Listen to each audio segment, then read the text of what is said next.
ప్రపంచవ్యాప్తంగా ప్రతిరోజు దాదాపు 200 కోట్ల కోకోకోలా బాటిల్స్ అమ్ముడవుతున్నాయి. కానీ వందల సంవత్సరాలుగా ఇన్ని బిలియన్ డాలర్లు సంపాదిస్తున్న ఈ డ్రింక్ యొక్క అసలు ఫార్ములా ఈ భూమి మీద కేవలం ఇద్దరు వ్యక్తులకు మాత్రమే తెలుసనే నిజం మీకు తెలుసా?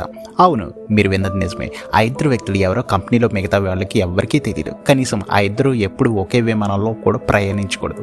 ఒకవేళ ఆ ఫ్లైట్ క్రాష్ అయితే ఫార్ములా శాశ్వతంగా అంతమైపోతుందని కంపెనీ రూల్. ఆ ఒరిజినల్ రెసిపీ రాసి ఉన్న కాగితాన్ని అట్లాంటాలో ఒక $multi-million హైటెక్ వాల్ట్లో భద్రపరిచారు. దాన్ని దొంగిలించడానికి ఒకసారి పెప్సీ ఉద్యోగులతో కలిసి ఒక పెద్ద క్రైమ్ స్కెచ్ వేశారు. అసలు ఆ ఫార్ములాలో ఏముంది? కోకోకోలా కంపెనీ ఈ రహస్యాన్ని కాపాడుకోవడానికి ఎలాంటి మైండ్ గేమ్స్ ఆడుతుంది? 2006లో జరిగిన ఆ ఫార్ములా దొంగతనం కథ ఏమిటి? ఈరోజు ఈ వీడియోలో మైండ్ బ్లాక్ అయ్యే బిజినెస్ రహస్యాల కోసం తెలుసుకుందాం. ఒక్క సెకండ్ కూడా స్కిప్ చేయకుండా చూడండి. దిస్ ఇస్ రాబిన్ అష్నో. Welcome to know the truth. 1886లో జాన్ పెంబర్టన్ అనే ఒక అమెరికన్ ఫార్మసిస్ట్ యుద్ధంలో గాయపడి నొప్పుల నుంచి ఉపశమనం కోసం ఒక సిరప్ తయారు చేశాడు. ఆ సిరప్లో కార్బొనేటెడ్ వాటర్ కలిసినప్పుడు ఒక వింతైన రుచి వచ్చింది. అదే కోకోకోలా. మొదట్లో దీన్ని ఒక మందులా అమ్మేవారు. కానీ ఆ తర్వాత ఆషా క్యాండ్లర్ అనే బిజినెస్ మ్యాన్ ఈ ఫార్ములాను కొనుగోలు చేసి దీన్ని ఒక గ్లోబల్ బ్రాండ్గా మార్చాలని డిసైడ్ అయ్యాడు. అప్పుడే ఆయనకు ఒక ఐడియా వచ్చింది.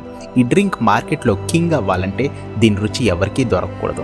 అందుకే ఆ ఫార్ములాను ఆయన ఎక్కడా పేపర్ మీద రాయలేరు. కేవలం నమ్మకస్తులైన 9 వ్యక్తులకు మాత్రమే నోటి మాట ద్వారా చెప్పాడు.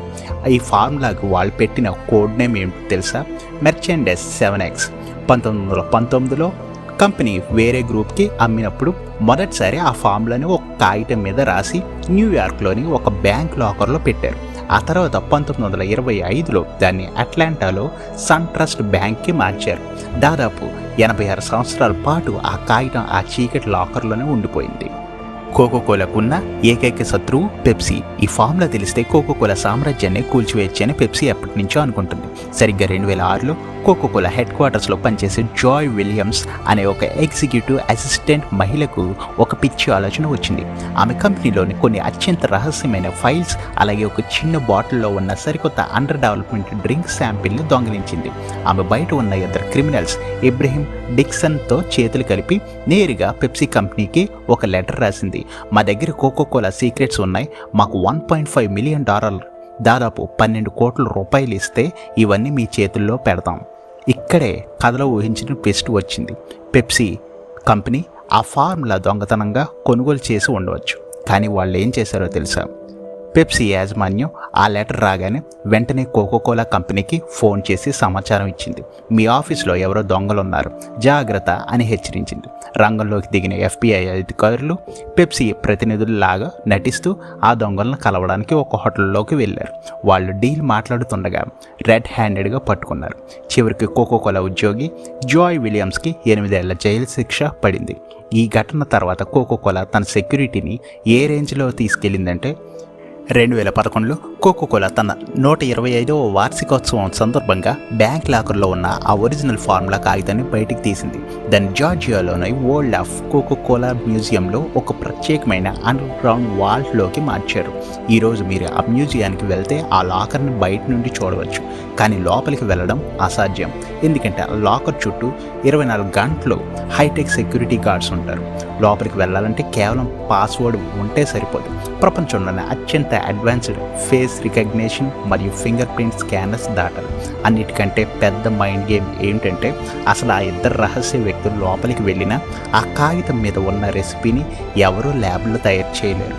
ఎందుకంటే కోకోకోలా తన రా మెటీరియల్స్ సరఫరా చేసేటప్పుడు కెమికల్స్కి పేర్లు పెట్టదు. కేవలం పార్ట్ 1, పార్ట్ 2, పార్ట్ 3 అనే కోడ్ నెంబర్స్ ఇస్తుంది. ఆ ఏ కెమికల్ ఏంటో ఫ్యాక్టరీలో పనిచేసే ఏ మేనేజర్లకు కూడా తెలియదు. ఇప్పుడు ఈ వీడియో చివరిలో ఒక మోస్ట్ ఇంట్రెస్టింగ్ బిజినెస్ లెసన్స్ నేర్చుకుందాం.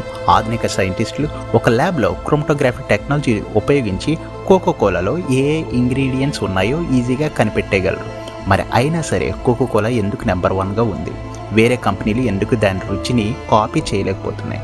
ఎందుకంటే ఆ రహస్యమే దాని బ్రాండ్ వాల్యూ. కోకోకోలా అమ్ముతున్నది కేవలం ఒక బ్లాక్ కలర్ సోడా డ్రింక్ మాత్రమే కాదు. ఆ ఫార్ములా వెనుక ఉన్న ఆ మిస్టరీని, ఆ సస్పెన్స్ని అమ్ముతుంది. ప్రపంచంలో ఎవరికి తెలియని ఒక సీక్రెట్ డ్రింక్ని నేను తాగుతున్నాను అనే ఒక లీనియర్ ఫీలింగ్ వ్యూవర్స్ మైండ్లో నాటడమే కోకోకోలా చేసిన బిగ్గెస్ట్ మార్కెటింగ్ సక్సెస్. మిత్రులారా, కోకోకోలా కంపెనీ ఒక చిన్న రెసిపీ చుట్టూ ఇంత పెద్ద రహస్యాన్ని సృష్టించింది. వందల ఏళ్లుగా ప్రపంచాన్నే ఎలా శాసించిందో చూశారు కదా. ఈరోజు ఈ వీడియో ముగించే ముందు మిమ్మల్ని ఒక చిన్న ప్రశ్న అడుగుతున్నాం. ఒక సాధారణ సోడా పొడిని సైతం ప్రపంచం మెచ్చే రహస్యంగా మార్చినప్పుడు మీలో ఉన్న టాలెంట్ని, మీకున్న ఒక ప్రత్యేకమైన స్కిల్ని మీరెందుకు తక్కువ అంచనా వేస్తున్నారు? మీ వాల్యూ ఏమిటో మీరు గుర్తించిన రోజు ఈ ప్రపంచం మీ వైపు చూస్తుంది. ఈ వీడియో మీకు నచ్చి మీలో ఒక కొత్త ఆలోచనలు రేకెత్తిస్తే వెంటనే లైక్ చేయండి. బిజినెస్ మైండ్ గేమ్లో ఇష్టపడే మీ ఫ్రెండ్స్ అందరికీ ఈ వీడియోని ఇప్పుడే షేర్ చేయండి. ఇలాంటి మరెన్నో interesting, mind blowing business and historical మిస్టరీల కోసం రాబిన్ ఎష్నోని సబ్స్క్రైబ్ చేసుకోండి. This is Robin Ashno. Thank you all.